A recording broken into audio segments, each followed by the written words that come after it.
taking. So, so at this time, he is now concluding his thoughts in verse 37.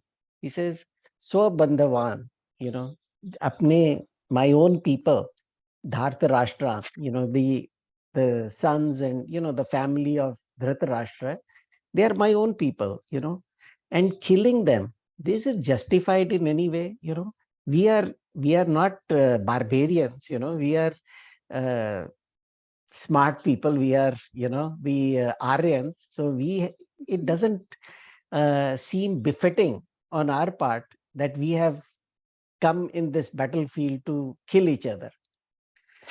So this is the same guy who was a day before, was not a day before, just 5 minutes before, he was ready to kill them. Just seeing the faces of Bhishma Pitama and Dronacharya, he melted.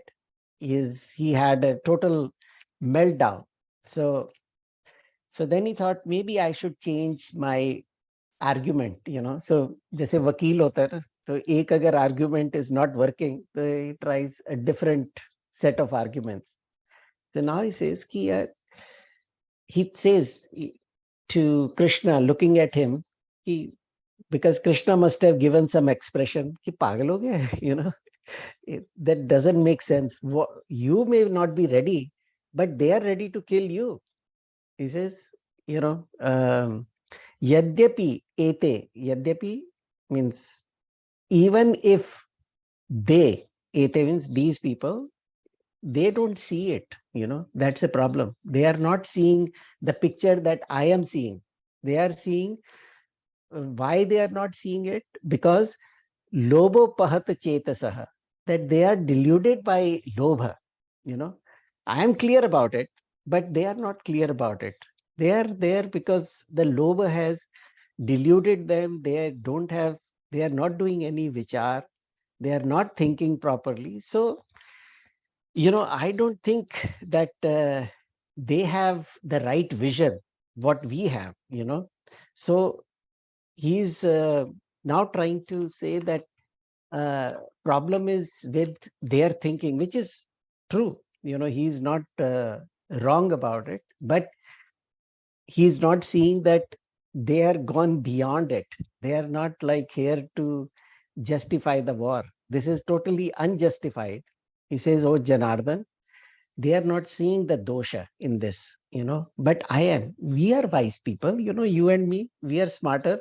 Always we tell our older kid, if there is a fight between two brothers, we tell the older one, "अरे यार वो तो बच्चा है, तू तो समझदार है ना?" So so it is the same thing which he's trying to convince Bhagwan, that they are deluded, but we are not. We are smarter than them. So let's not go in the path of papa. Now he is going to set the arguments that how much pap is going to come out of this, and this consequences of this war, what is it going to do to the whole family? So he's seeing the fault in Duryodhan. He's seeing that he is deluded, but he is not seeing himself as the deluded one. So then he starts to take it a step further. He says, in this case, now he talks about the kulakshaya, that think about it, that the Kuru Vansh will be destroyed by killing all the men. How it is going to happen? This is, now he gives his reasoning. Kulakshaya pranashyanti kul dharma sanatana. जो कब से चला आ रहा है हमारा कुल धर्म, वो पूरा खत्म हो जाएगा. This will be totally destroyed because all the men will die. So what is going to happen now? He's like step by step building his arguments about once we have this, so who is the upholder of the the dharma, all the kings, all the priests and other people who know about what the dharma is. Now, when he is talking about Kula Dharma, let's just understand there is a Vedic Dharma. When we are talking about Vedic Dharma, we are talking about the general uphold of how the society should be run, you know. But what happens is there is each Kula, each family lineage. So they decide to do certain things certain way, you know. So that becomes their Kula Dharma. So they have their own Kula Devi, or they have Kula Devata, or they have certain things that they do in that family, So like some families are big worshippers of Vishnu, or some are big worshippers of Shiva, or whatever it is. So uh, they dedicate their lineage to doing a certain things a certain way. So that is what their Kula Dharma is. So he's more worried about Kula Dharma, but he's not seeing that the Duryodhan and party were not big upholders of Kula Dharma. But anyway, let's just continue to see his what the arguments are. So the sanskars follow through by the elders of the family. And then he says, when uh, this will happen, what is going to happen? Dharma nashte kulam krishnam, that the dharma will be destroyed and the kula will be destroyed. Because what is this kul without the one that is holding it, which is dharma? So once that is destroyed, adharmo abhi achyutah. Now he's saying that the adharma will be taking over. Now he explains how it is going to happen. So he says, when the kul is destroyed, then dharma is over. The kul is destroyed means it is not just that people will die. He says that nobody will follow the way the parampara is set up. So he's now more about the parampara, the rituals, their main line of following. So he's worried about that now. And what is not to be done will be done. So everybody will be doing whatever they feel like doing. So that is what destruction of kula is, that they are not following the dharma of that kula. So they do whatever, Aj, and we can see that it happens, kulas uh, will get diluted, or the followings, the things that they used to do, whatever grandparents used to do, we don't do it anymore, because they used to do a certain thing certain way. But we have kind of deviated because we moved out of that. uh, when you move from a place, you also move away from the the the traditions of that place. Anyways, now he explains it further. So धीरे धीरे is building up the case. He says, अधर्म अभिभावात कृष्ण. अभिभावात मतलब बढ़ जाएगा. When the adharm will increase, what will happen? Now the reason for that he is giving is that all the people who are the upholders of the dharma, they will all die, because he is thinking that like Bhishma Pitama and Dronacharya, the people who were the key people that told everybody, this is how you should do things, this is how things are done. And they would make everybody learn those things. When they die, who will guide them? Who is going to be the guide for that kula? So that's where the confusion is going to come, because nobody is guiding. Then he takes it to a step further. He says, Pradushyanti Kulastriyah. अब जो the ladies of this family, Now he's bringing this argument because he thinks when the men are dead, the women will be left alone. When the women are left alone, what will happen? Uh, then they will have nobody to guide them. All the elders are gone, so nobody is guiding them. There is a big flaw in this argument. We'll come to that also. Because what he's saying is that their antakaran will get ashuddha. Now, why he's saying all that? He explains it himself. He says, oh, Varshneya, he's calling Bhagwan Varshneya. There's the only time I have seen him call Bhagwan Varshneya. Varshneya is because Bhagwan belonged to Vrishni clan. His kula was called Vrishni. So he's called Varshneya. He's telling Varshneya, you think about your kula also. Do you want all the men to be dead? And what will women do? Now he's Jayate Varna Sankaraha. Now there are no men left in that kul. So they will marry somebody from different kul. Now there is a mixture of thought process. Now this is, I think we need to think about this a little deeply. Varna Sankara means when two different types of people come together for marriage. Two different types of meaning means that means they don't have the same goals. Let's put it that way to keep it very simple. And when this happens, because the marriage is supposed to, according to the Vedic uh, traditions, it is actually coming together with a same spiritual goal that is going to take us to a more happy, healthy life. So that's earlier when the match was made, they were thinking, okay, you know what, इनका खानदान बड़ा संस्कारी है.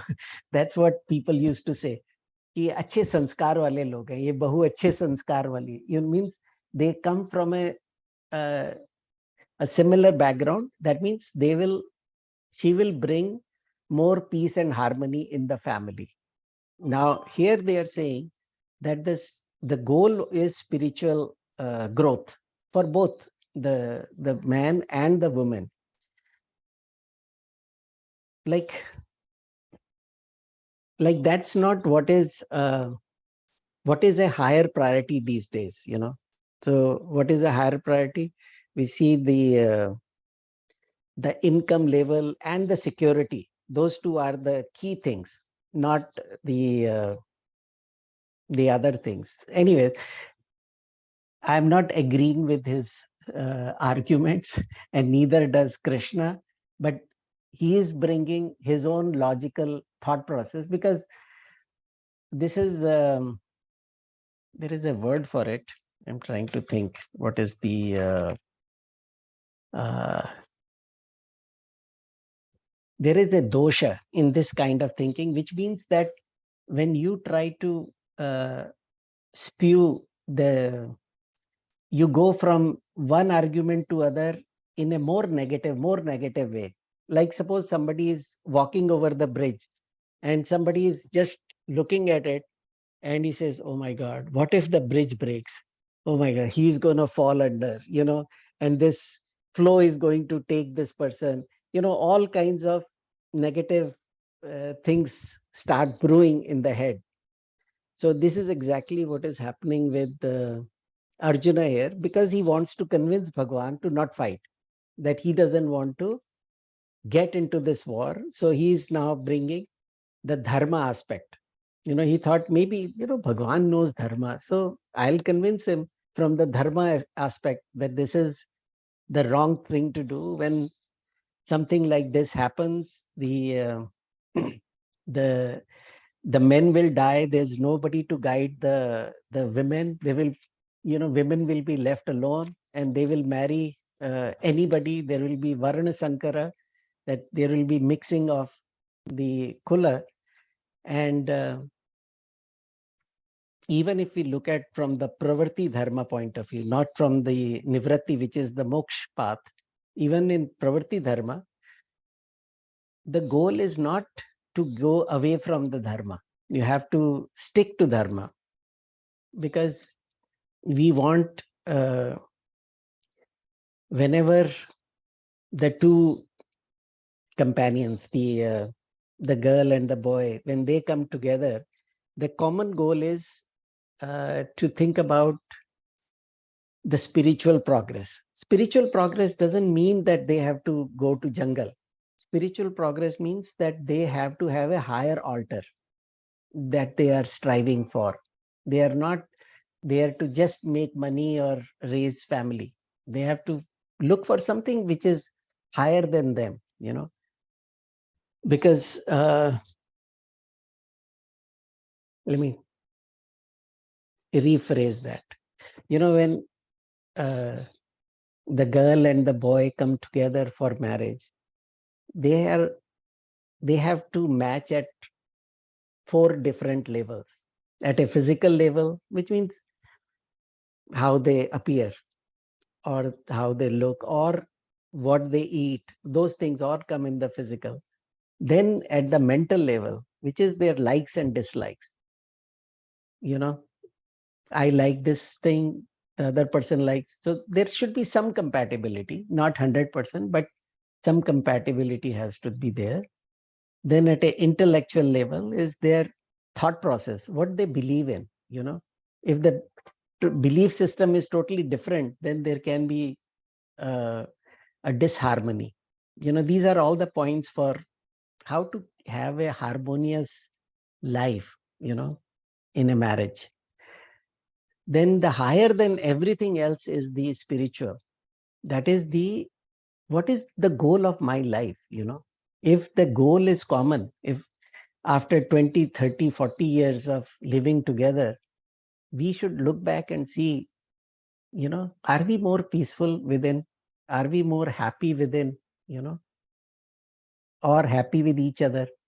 So those kind of things are where the spiritual growth helps, because then so for a higher spiritual, we can let go of the intellectual. For the uh, for intellectual, we can let go of the likes and dislikes. So point is that if the higher goal matches, then all the other things are not as relevant. So, but anyway, here he is saying that because of this Kula Dharma, there will be nobody to follow the things that have been prescribed for us. So they start doing things that were not prescribed. The women, because the women are the key for for upholding the basic education of the children. So if they are not uh, following it, then how will they pass it on? So now he's talking about what this Varna Sankar is going to do. Now he goes further and further. Says that we will become Kul Ghati. He uses the word Kul Ghati. Kul Ghati means destroyer of the family. So we, Arjuna, the great Arjuna, will be called a Kul Ghati because I am involved in destruction of our own family. So the dharma will be destroyed, our kul will be destroyed. And because now nobody will be following the things that we do, like he gives an example here. Uh,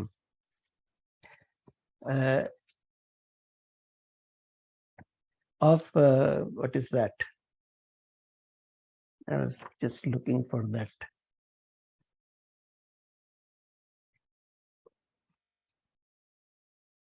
Lupta pinda udaka kriya. Lupta means we will not do the Pinda Kriya, which is the, it's called Pinda Udaka Kriya, which is the offerings to the Pitras, our ancestors. We offer, we have the Shraddha. So in Shraddha, we do all the rituals that actually is upkeep or the wellness of our Pitras. So when we don't do that, what will happen? The Pitras will suffer. So he's like connecting things that are, sometimes not even relevant here. But he says, who will do the Pitra Tarpan now? And if they don't do that, because the kids who are born in Varana Sankara, they don't know. They don't know what to do because there is nobody to guide them. So that will be lost. Eventually the Kula Dharma, Sanskar, the Jati Dharma, everything will be destroyed. Now he is seeing total, so he's like epitome of negativity here. So he's not seeing anything positive coming out of this. Utsanna Kula Dharmana, Manushanam Janardana. Oh Janardan, oh Bhagwan, what are we doing here? Those, what happens to the people who do this? This Kula Dharma, who are the destroyers of their own Kula, they go to Narak. Now he's like telling Bhagavan what will happen to us, who will be, who get into this war. Say, Narake Aniyatam Vase. We are going to stay there for a very long time. And, Bhagavan asked, so how do you know that? I didn't tell you that. So how do you know? He says, Bhavati iti anushushrama. That I have heard about it. That I have heard from our great teachers that if you destroy your kula, then this is what is going to happen. That you will go and live in Naraka for a very long time. See, all Arjuna is now, bringing all kinds of reasoning to convince Bhagwan that this war is no good. He is not seeing that there is a problem with himself. It's a problem with his moha, his delusion. But he is now justifying all the reasonings for getting out of this war. He's doing his all self-analysis. This is not something that he is asking Bhagwan. Bhagwan, please tell me, is it right or wrong? He didn't ask that. He just tells Bhagwan. So he says, now in 45, it says, Aho, Aho Bata. Aho and Bata are both telling that it is such a disgusting thing, that it is not बहुत ही दुख की बात है, कहते हैं ये क्या कर रहे हैं हम, this is अहो बत महत पापम करतुम. We are getting into this mahat pap, not just papa. Papa is ordinary pap. किसी की चोरी कर ली वो पाप हो गया.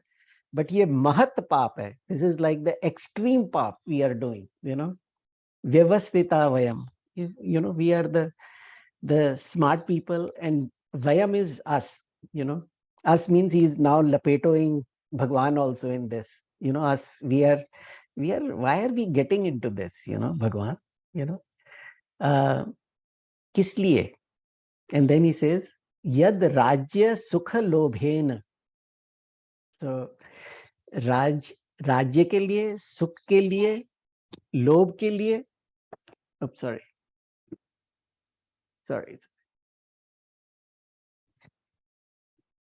राज्य सुख लोभ इन सब के लिए कर रहे हैं.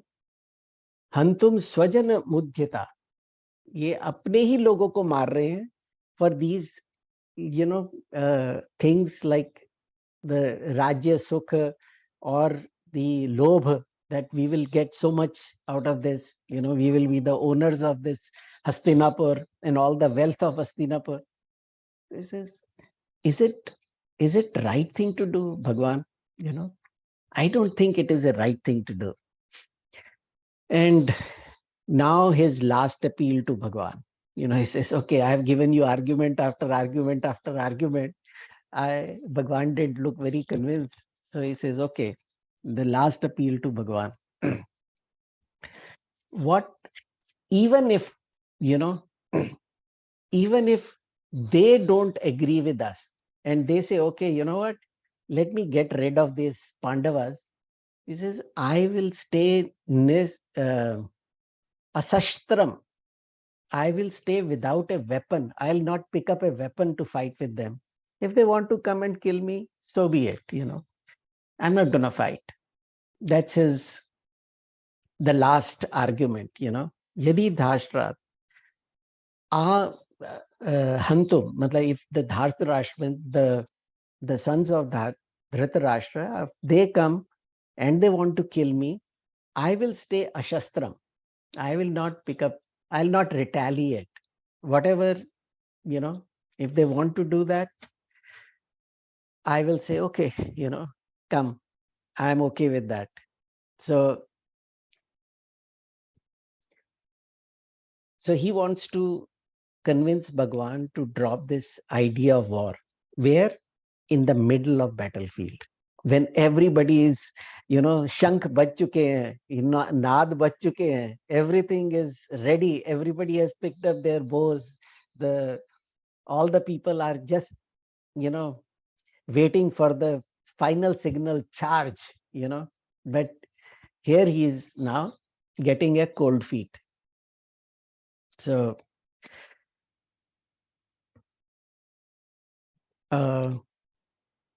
so the last argument is, even if they want to kill me, even if they say, okay, Arjun, if you don't want to fight, that's fine. But okay, I want to remove this person for good, so that he never wakes up again, or he never bothers me again. So they may come and kill me. So I will not do that. So he says, Yadi mam pratikaram ashastram shastra panaya. But I will not hold it in my hands, shastra. I'll not fight back. Dhartarashtra rane hantam. If they want to kill me, these Dhartarashtras, so be it. Let them do that. And this will be kshemataram bhavet. Kshemataram bhavet means this will be good for us. Even dying at the hands of Dhartarashtras, the Kauravas, it will be good for us. It will be, when he says the word kshema, kshema is, in this particular case, kshemataram means this will be beneficial for us. This will be more credit worthy for us. They're dying without fighting with them. So he has lost all thinking, So now Sanjay comes into picture. He says, now this person has given all his arguments to Bhagwan, and he comes to the center of the Rath, and he keeps his bow there, and he sits down, Eva Mukta Arjuna Sankhye Rathopas Upastha, that he comes to the in the middle of the Ratha, Upavishat. So he sits down. He has dropped his arrow, bows, and sits down. He says, not fighting. Asharam Chap, that he has now, put his bow and arrows down. And Shokam, Samvignam. So he's in extreme mental agony. The dukh to the extreme. That is his situation. That is why this chapter is called Vishad Yoga. So he's drops his bow and arrow.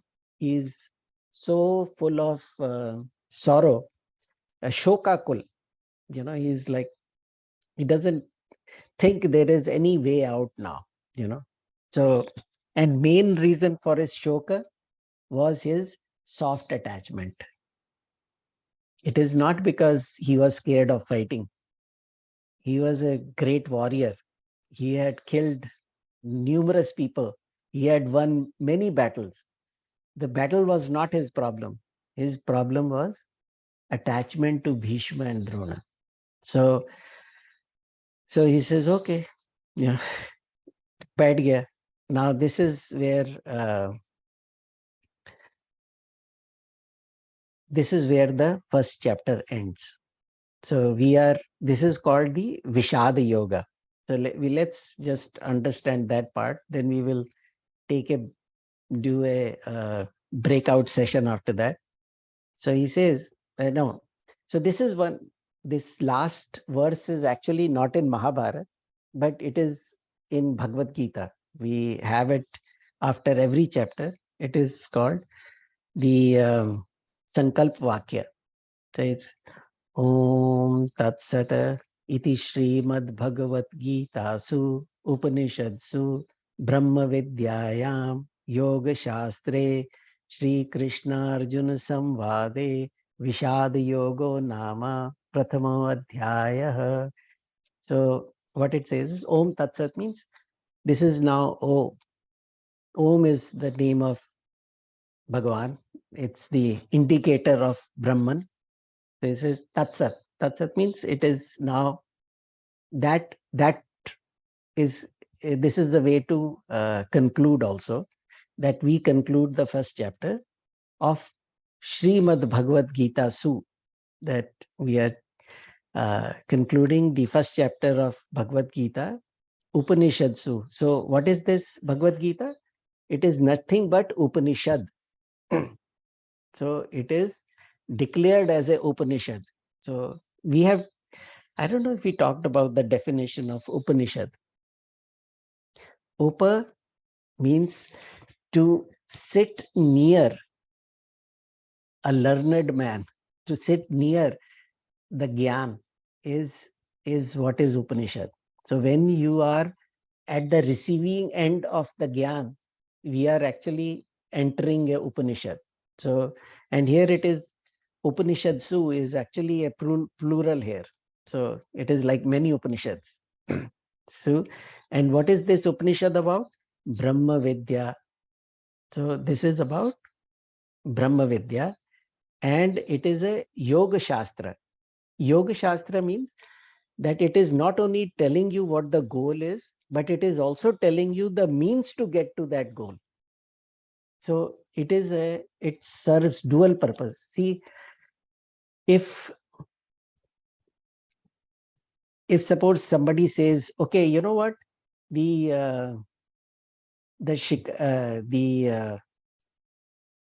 something, the city of Chicago is in the east, but it doesn't tell you how to get there, then that knowledge is not much value to you.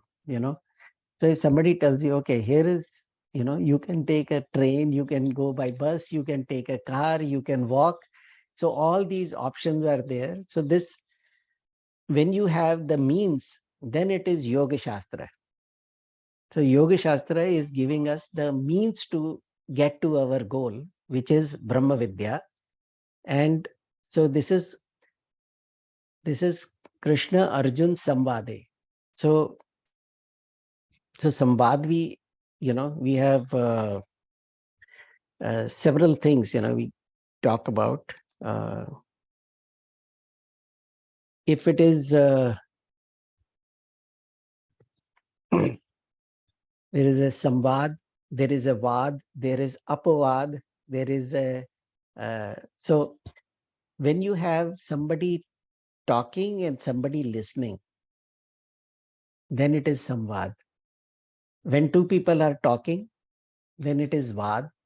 When it is two people arguing, it is called Vivad. And if it is nonsensical talk, then it is called apavad. So, this is, but this is a samvad. That means somebody is talking, somebody is listening. But here we can say that, okay, Arjun was talking, but Krishna was not listening. When the Krishna is not participating in this. But being silent is also a good participation. So he was listening to every word Arjuna was saying. He didn't see, he just wanted Arjun to vent out completely, let him, wrap up all his thoughts, all his negativities. Let him just see, if somebody, see, this is what the psychologists do. They will sit constantly, chup chap baith ke, they will listen. Let that person just vent out everything. And then Bhagavan will destroy every single argument that he has made. So, this is what uh, Krishna Arjun Samvade, So, just to give you the breakup of the first chapter, the first 20 verses is the setup of Mahabharata. Who is doing what? So the first 20 verses talk about that. From 20 to 27, we see the um, psychological breakdown of Arjun, where he is becoming from the warrior to a coward. That happens in this 7 stanzas. And then from 27 to 37 is Arjuna describing why he is not ready for the war. And from 38 to 47, he gives the reason of from the dharmic point of view, this is not right. So first he says, I don't think it is right, but then he brings Dharma as his testimonial. The Dharma also says that, I am not wrong. Now he brings up the Kulakshaya and all these, arguments to defend himself.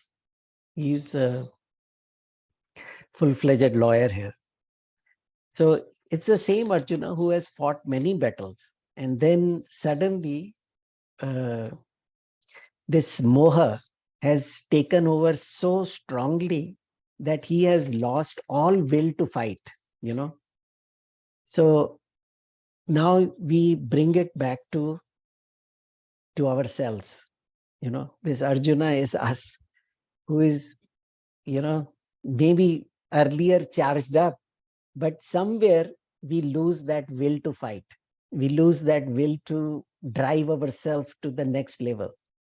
So what has happened to Arjuna is happening to us many times. It's not like constantly, but it can happen. So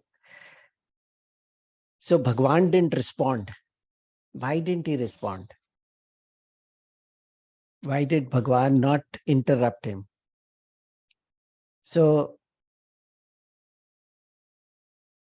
we can we know that Bhagwan knew his capability. Bhagwan knows Arjuna very well, more than Arjuna knows himself. Bhagwan knows him that well. So he's waiting for he's waiting for Arjuna to exhaust all his arguments. And he knows that if he doesn't fight, the Kauravas are not going to, there is no option of running away. That is not an option. To not fight is not an option. If it could have been an option, if this argument, this Bhagavad Gita was discussed 3 days before, but not in the middle of the battlefield, So facing the challenge, sometimes we also try not to face the challenge. So we kind of justify it by bringing all kinds of arguments, So But what we can do is we will have a short break now, in the breakout session, and just try to wrap up that how this Arjuna disease, I will call it a Arjuna disease, this Vishad Yoga, it afflicts all of us, and how what is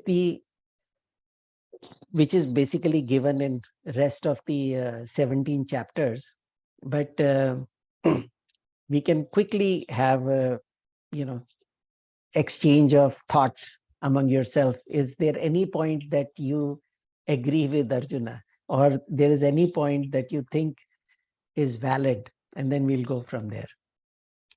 Let's have a short breakout.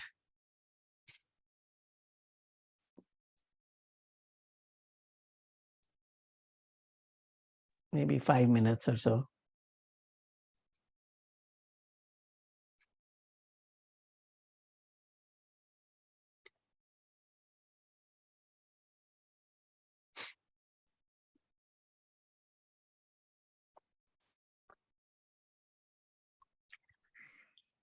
All right, welcome back, guys. I think we are still waiting for one more group. 1 minute is going to be over, and then they will automatically be. Yes, yes. While we are waiting, I was wondering, from this discussion, how do we even know when we are thinking wrong? Because Arjuna has no clue about his own ignorance here. How do we know? Good question. Yes, good question. And Shekharji has an answer. Yes. The biggest barometer or compass or whatever you call it is, are we feeling happy or not? That's the only thing. होई है काज मोहे हर्ष विषेखी. हनुमान जी कहते हैं ये कार्य होगा, क्यों होगा? क्योंकि मुझे बहुत आनंद उत्पन्न हो रहा है अंदर से. If you are not feeling happy in whichever decision whatever you are thinking or whatever decision you are making, no, it is purely wrong. It has to be wrong. Actually, so you align yourself to the inner source so that you appreciate what is your source. You go to the source, and that the source is happiness itself. That is the happiness. So if you are not experiencing the feeling of happiness, know it that it is wrong thinking. There is no other barometer. And Hanuman ji is given the right exact answer for that. One line. When you are meeting with people, are you feeling happy? No. If it is any doubt, move. If you're doing something, if you're not feeling happy, move. This is how you can, this is 100% Ramban. There is no other, nothing can beat this.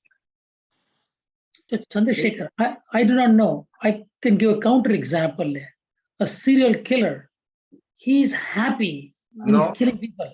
He's feeling happy about it. That is sadism. Driven. Sadistic. Yeah. He's driven. He has no control over his, even if he has a thought about not doing it, but he's like forced into it. It's like, the jo vasana hai na, that plays a very strong role in our lives. So it drives us to do things that we sometimes intellectually may think, yaar, theek nahi hai ye, phir bhi kar rahe hain. So it's like that addiction. It's like addiction, Like addiction of substance every addiction. time they would say that I will not do it, but still get into it. Shekhar ji, I completely agree. कई बार क्या होता है कि हम जानते हैं हम गलत कर रहे हैं, पर हम जस्टिफाई करते हैं उसको. लेकिन अगर आप डीप अंदर सोचें तो हमें पता है हम गलत कर रहे हैं. Yes. Yes. See, even if you look at Mahabharata, Dhritarashtra was the biggest addiction. He had the addiction, blind love for his son to the extent that he was ready to give up But I'm sure every single rule. Yeah, and Deepak, to your point, I'm sure he knew he was doing wrong, but he was very Yeah, compelled. He was compelled, and he was doing wrong, but he kept silent up to the point whenever there was a limit, and then he used to come back and say, "Oh, just don't protect my son. Hey, protect my son. Don't utter bad words and that kind of stuff." So he was very selfish. So that's the whole problem there. But yeah, He was the cause for this he whole was the cause Mahabharata. of the whole war. Yeah. His blindness, his His internal blindness I is, think it was not just his physical blindness, his it was mental blindness also. mental blindness, right? my point here is, I think everybody, knowing what you know about Mahabharata, you can speak all that stuff. Mhm. If you didn't know anything, you are at that moment. It happens in your own life, right? You don't know anything what's coming next. You are at a moment of a path of taking we have two paths. Which one would you take? Mhm. What would make you happy is very dependent on how well he's situated to the center of his thinking. If you're not, you will not know. That's my point. You will not know. Correct. So Ravi, I agree with you. So right now, if you didn't know the whole Mahabharata, you would say Arjuna is telling the right thing. ठीक तो कह रहा है ये. He's Yeah. doing the right thing. Yeah. So that's, but That killing is people is not going to bring happiness. So I'd rather not fight. Right. That's a good thing. He thinks he's getting happiness the way he is. So my point is that I don't want to bring Mahabharata story at all into this. You just think for yourself. Do you know at every moment which path you should take? Mhm. It's not See- that simple to think about it, is what I'm saying. Yeah. Unless it's very easy for us to say, we know Mahabharata, he did that, he was selfish, blah, blah, blah, blah, blah. You can Yeah. say for others, you can say it 100 things, but for yourself, you cannot say that. Because we are Ravi, not there with is- Krishna. But there's one Right. principle that Raviji, there's one principle that one way to operate is key. What is my own personal preference, comfort, discomfort, this and that. On the other hand, there is also a place to look from what is the greater good in our own life. Of course, we can make choices based on what is good for me and like in that way, personal way. But if you look at what is the greater good, even then it may not be clear what is the right action, but at least you're looking from a different place now, because here Arjuna has forgotten there is a greater good for his subjects of his kingdom and things like that, and instead he's only looking at his personal comfort and discomfort. So maybe I'm taking you back to the same question I'm asking. If you are in a situation, are you going to look for the greater good? Are you going to look for your own self? Are you going to think from a well-centered position of saying, what is the right thing to do at this stage, no matter what happens to me? Even Arjuna here is thinking he is doing some really good things and he's like glorifying the nonsense he's found. Yeah. It all depends on where he is today. So it's very easy for us to say, but I think it's hard to execute. Yeah. Yeah, Raviji, of course, realistically, one may not have the courage or clarity and things like that to, espouse. But I agree with Shekharji that you have to develop that. Mm. You need to develop day in and day out on everything. That Professor Shekharji said it well. You have to do your practice to get there. It's not going to happen overnight. I believe so. I strongly believe that. See, like we have this Rig Veda's verse, Tamso Ma Jyotirgamaya. So basically it is that we have to go from darkness to knowledge. Here the problem is lack of the right understanding. All the moha comes from agyan only, right? What is the right thing to do comes when you have the right knowledge. So this whole Bhagavad Gita is about giving us that right knowledge, so that we can take decisions correctly, And that also we have to really go deep into it to understand, at a, surface level, like, we can say, theek to keh raha hai Arjun, what's wrong with this? The war is not good. Yeah, maybe it is not good. But point is, when he is getting into it and he is explaining it, is he making this decision from the Gyan point of view or from attachment point of view?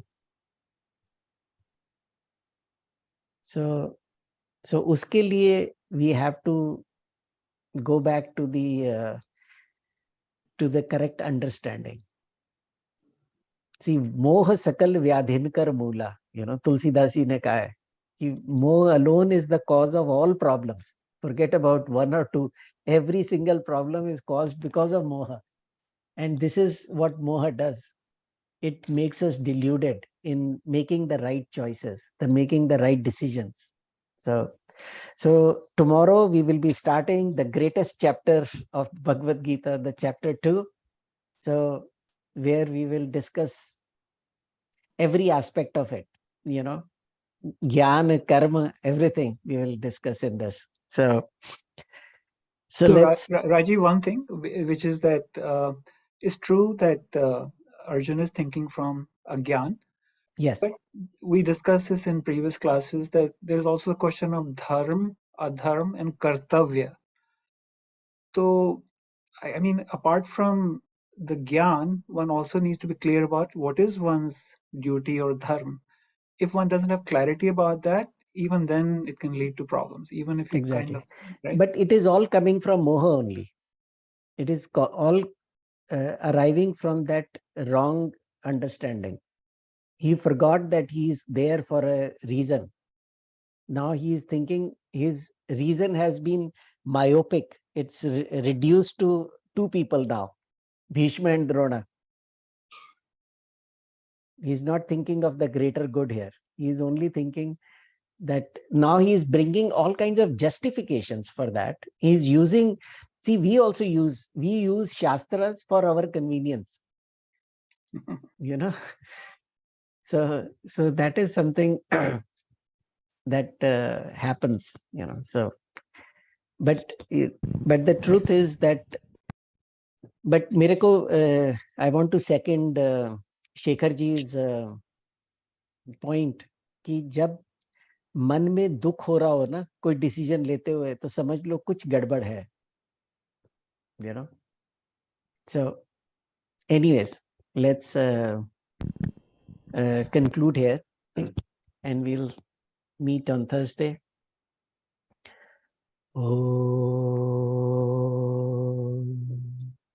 Purnamada Purnamidam Purnat Purnamudachyate Purnasya Purnamadaya Purnameva Vashishyate.